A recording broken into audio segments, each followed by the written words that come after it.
Instagram black background, fix it. Hello guys, so first thing you want to do to fix the black screen or the black background is very easy. Just open the settings on your phone, go to the wireless add networks, and then go to the airplane mode, enable it, and then wait a few seconds and turn it off again, and make sure to go back and open the apps manager.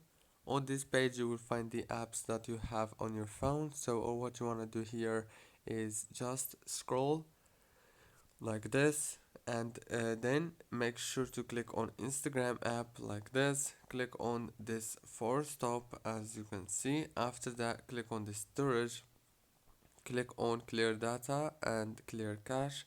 Go back again, click on the data usage, and here make sure to enable all those options right here from the first one to the last one. That's it guys, don't forget to like, subscribe.